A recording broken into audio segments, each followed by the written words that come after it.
அனைவருக்கும் வணக்கம். நாம இப்ப பாக்கியலட்சுமி சீரியல்ல என்னெல்லாம் சுவாரஸ்யமான விஷயங்கள் நடக்குதுன்னு பார்க்கலாம் வாங்க. நம்ம ராதிகா நம்ம எடுத்திருக்கிற முடிவு சரிதானா அப்படிங்கிற ஒரு சின்ன கன்ஃபியூஷன்ல இருந்தாங்க. அதை எல்லாத்தையும் சரி செய்கிற விதமாக நம்ம பாக்கியா என்ன பண்ணுறாங்கன்னா, அதாவது பாக்கியாவோட வாழ்க்கையில் நடந்த அனுபவம் என்ன, அந்த டைவர்ஸ் விஷயத்தில் எப்படி அவங்க கஷ்டப்பட்டாங்க, அதுக்கப்புறம் அவங்க எவ்வளோ சந்தோஷமாக இருக்காங்க அப்படிங்கிற விஷயத்த எல்லாத்தையும் நம்ம ராதிகா கிட்ட தெளிவுபடுத்துறதுனால நம்ம ராதிகா என்ன பண்ணுறாங்கன்னா, நம்ம வாழ்க்கையில் சரியான முடிவு தான் எடுத்திருக்கோம் அப்படிங்கிற ஒரு நம்பிக்கை எனக்கு வந்துருச்சு பாக்கியா அப்படின்னு சொல்லிட்டு அவங்க ஒரு தன்னம்பிக்கையோடு செயல்படுறாங்க.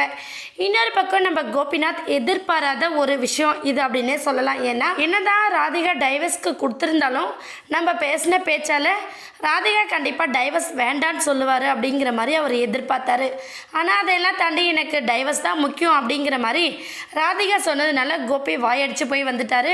நம்ம ஜட்ஜம்மா ஒரு பக்கம் இந்த கேஸை உங்களுக்கு இன்னொரு கொஞ்ச நாள் நான் டைம் கொடுக்குறேன், அதுக்குள்ளே பொறுமையாக யோசித்து நீங்கள் சேர்ந்தாலும் சரி, இல்லை உங்களோட முடிவு என்ன அப்படிங்கிறத நீங்கள் தெரியப்படுத்தினாலும் சரி அப்படின்னு சொல்லிட்டு அவங்களோட ஜட்ஜ்மெண்ட் மாற்றி வச்சுருக்காங்க. இதனால் நம்ம கோபி ரொம்ப மன உளைச்சலோட வீட்டுக்கு வராங்க. வீட்டில் பார்த்தா நம்ம ஈஸ்வரி ஒரு பக்கம், ஐயோ கோபி இன்னும் வரலையே, கோபியை பேசி சமாதானப்படுத்தி அவளே கூட்டிகிட்டு போயிடுவாளோ அப்படி இப்படிங்கிற மாதிரி கண்டபடி யோசிக்கிறாங்க. நம்ம ஈஸ்வரி யோசிச்சு முடிக்கிற கேப்புக்குள்ளே நம்ம கோபி நடந்த விஷயத்தை பற்றி சொல்லி ரொம்ப ஃபீல் பண்ணுறாங்க. ஃபீல் பண்ணுறதோடு மட்டும் இல்லாமல் மயுவை பற்றி கூட என்னை கேட்கக்கூடாதுன்னு சொல்லிட்டாமா அப்படின்னு சொல்லிட்டு ரொம்ப வருத்தப்படுறாங்க.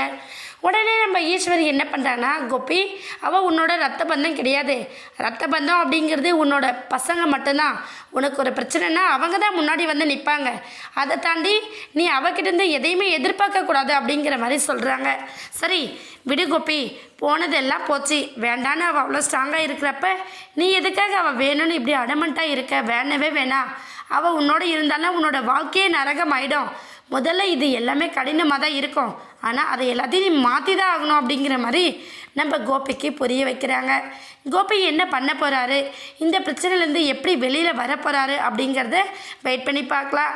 இந்த வீடியோ உங்களுக்கு பிடிச்சிருந்தா மறக்காமல் நம்ம சேனலை சப்ஸ்கிரைப் பண்ணுங்கள். தேங்க்யூ.